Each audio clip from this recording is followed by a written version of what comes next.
Meus amigos do canal do Paulo Nunes, hoje, infelizmente, nós temos duas notícias muito tristes, né? Perdemos Cristiana Lobo, uma das jornalistas mais meigas e mais bem informadas do Brasil, que já vinha sofrendo há algum tempo uma perda de peso demorada e extremamente demorada, e que acabou falecendo hoje.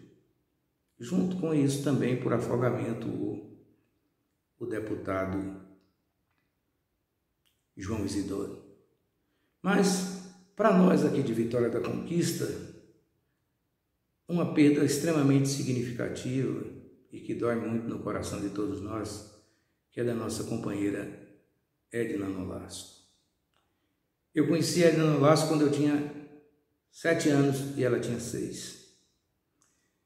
Edna morou a vida inteira ali no Alto Marum e boa parte desse tempo na Travessa Brasil, onde era normal a gente frequentar, porque naquele tempo as nossas brincadeiras nas nossas ruas, sem qualquer calçamento, e a pracinha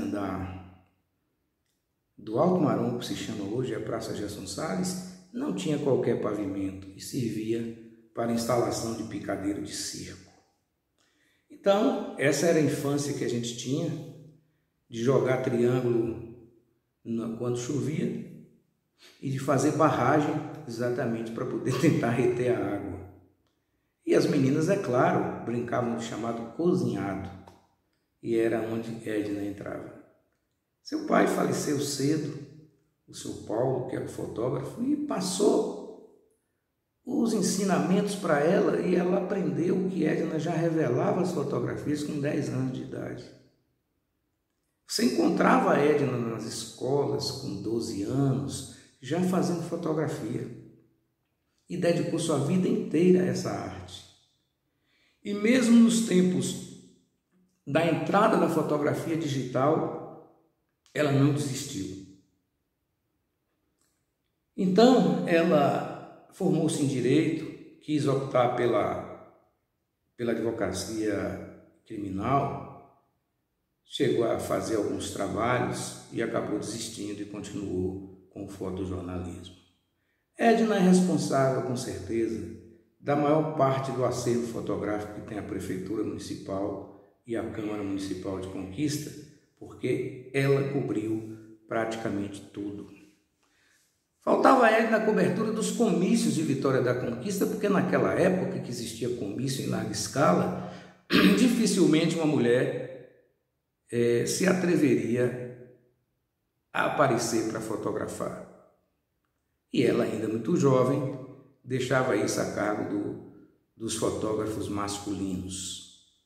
E Edna, então, seguiu essa carreira e bem-sucedida, né?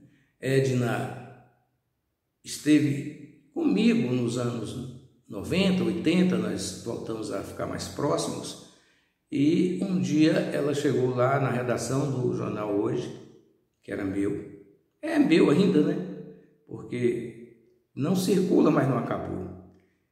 E ela chegou para mim e disse: olha, Paulo, eu estive na região de Irecê e encontrei umas pessoas que me deram o seu jornal, dizendo, já que eu trabalho para outros jornais, mas que eles queriam botar preferência nesse jornal. Você aceita que eu trabalhe com você? Eu falei: Edna, você já está trabalhando, então pega aqui o material e vai em frente. E nós trabalhamos juntos nisso. E ela sempre com aquela meiguice, aquele cuidado, ela nunca me chamou de Paulo, além desse dia que ela chegou lá no escritório. Era sempre Paulinho, um tratamento muito terno, e a gente era extremamente próximos.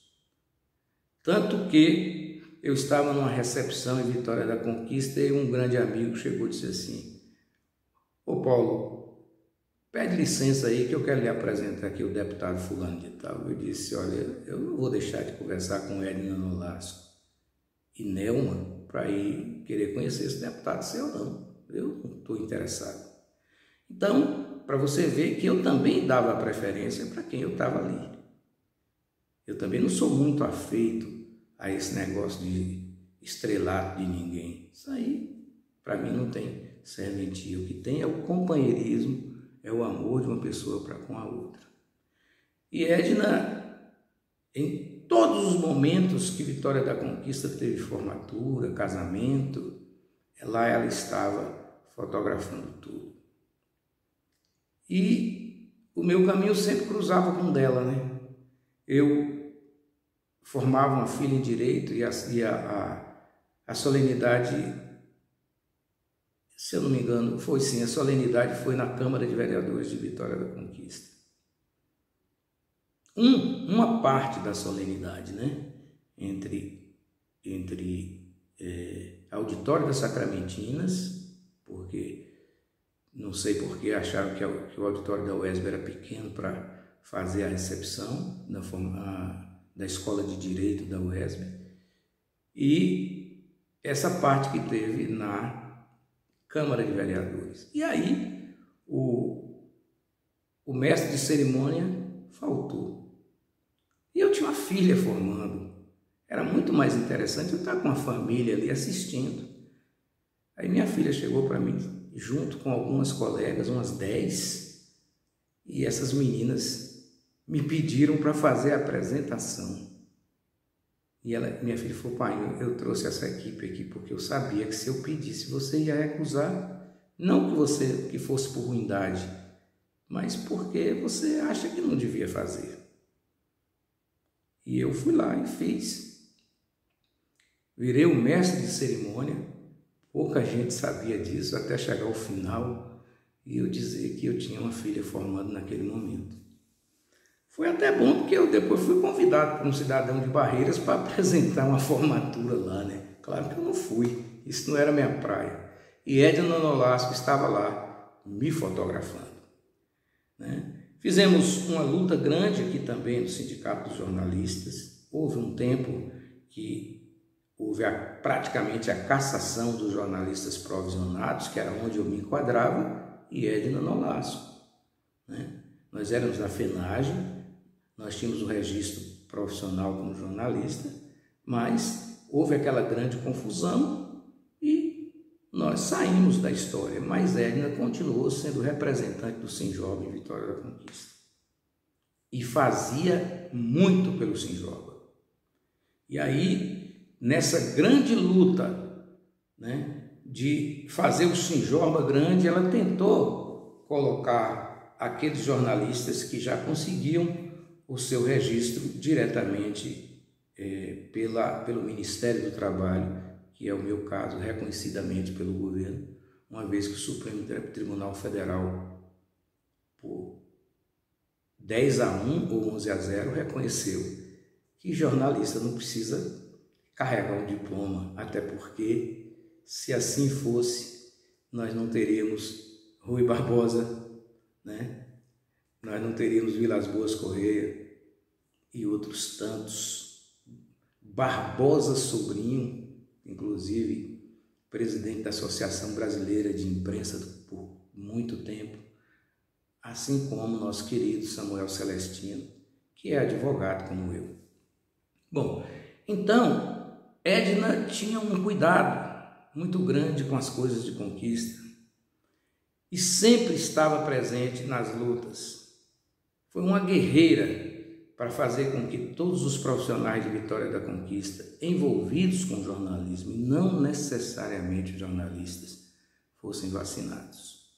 Me lembro que ela ligou para mim algumas vezes e eu disse: ô Edna, eu estou preservada em casa e eu não faço mais reportagem de rua. Dê preferência àqueles que estão na rua, os mais jovens que estão na rua, porque eles estão correndo mais risco para informar a população. Aí nem precisa dizer o tanto de agradecimento e de carinho que ela teve comigo nesse momento, porque a nossa admiração era mútua. Quase todos os editoriais que eu escrevi, ela ligava para dizer que tinha que me dar parabéns e tal, me chamava de guerreiro. Então a gente tinha esse laço, né? Infelizmente agora cortado, né? Porque ela foi acometida por essa doença que ela tanto lutou para que os outros profissionais não tivessem. Vacinou todo mundo. Fez o sindicato jornalista funcionar na sua própria casa. E vacinou tanta gente. Eu cheguei para ela e disse, Edna, tem 200 jornalistas em Conquista? Ela disse, olha, esse pessoal que entra no rádio, que escreve um blog e que anda na rua, eu relacionei para vacinar todo mundo. Porque eu acho que eles estão atrás da notícia, então por que não vacinar? Então era essa pessoa que nós perdemos. Eu confesso a vocês, meus caros, minhas caras do canal do Paulo Nunes, que eu sabia que ela não voltava. Não vou negar. Porque eu trabalho com estatística e eu faço a estatística das pessoas que são entubadas. E aí, quando Edna saiu do Hospital São Vicente para o hospital de base para enfrentar uma UTI, eu falei, poxa, ela vai embora. Meu amigo radialista Jânio Freitas mandou uma mensagem para mim dizendo que ela teve uma ligeira memória ou uma ligeira melhora e foi diminuída a sedação. Eu sabia que ele estava falando a verdade, mas eu conheço o UTI. Eu conheço. Eu passei lá 8 dias. Ninguém na UTI está livre de nada. Lá, a ideia é morrer, escapar se necessário for. É muito difícil. Mas a gente sempre tem aquela ponta de esperança. Apesar de estar naquela crença, esperando a notícia, mas não estava nem preparado para receber essa notícia hoje. Quando minha filha abriu a porta do meu quarto e disse, painho, Edna se foi, né? E como ela fotografou todo mundo da minha família, eu senti o baque, mas não achei que era tanto. E assim que Simone da ABI me ligou, Paulo, eu preciso que você escreva ou faça um depoimento. Eu fiz, mas não foi fácil. Eu espero que a família aceite com resignação, porque a gente sabia que com essa pandemia nós também iríamos perder pessoas próximas a nós. Não seriam só os outros, que o jornal anunciava. 2.000, 3.000, 1.500. Né? E essa morte de Edna vem também para a gente chamar a atenção dos nossos colegas jornalistas. Pelo amor de Deus, não cubram inauguração e festas de poder público municipal, estadual ou federal que aconteça em Conquista. Deixe esses deputados que vêm em Vitória da Conquista e não têm a preocupação que vocês têm com ela de lado nesse momento. Se a prefeitura quiser pintar uma praça e fazer uma reinauguração, deixe que a própria assessoria de comunicação da prefeitura cuide. Não se exponham. Não se exponham porque nós não vencemos a Covid. Não interessa furo de reportagem de morte. É o furo de reportagem que eu nunca gostei de dar. E eu não quero, de forma nenhuma, estar noticiando no meu blog morte de nenhum colega jornalista mais. Não vejo, sinceramente, de jornalista ir para a inauguração de estrada de Iguá. Não vejo necessidade de jornalista ir para a feira da Vila América, se juntar, se misturar, esquecer que com a mão você se contamina, não é só a máscara. Se o vírus estiver na sua mão, você vai acabar tocando os olhos, ou a boca, ou o nariz, ou o ouvido e vai pegar. Portanto, é um apelo que eu faço a todos. Não existe necessidade de promoção pessoal de ninguém que mereça a sua vida. Não é justo que isso aconteça. Aqueles que acham que devem se aglomerar que assuma suas responsabilidades e não prejudique os outros. Eu senti muito também de não ter comparecido ao enterro de um grande amigo que eu tive de longas datas, de mais de 40 anos, meu amigo Genivan, mas eu não fui. Então, as minhas ausências nesses locais são simplesmente para preservar a minha vida e não por mim, mas por todas as pessoas que gostam de mim. Eu dizia isso a Edna todos os dias que eu conversava com ela. Que Deus a tenha.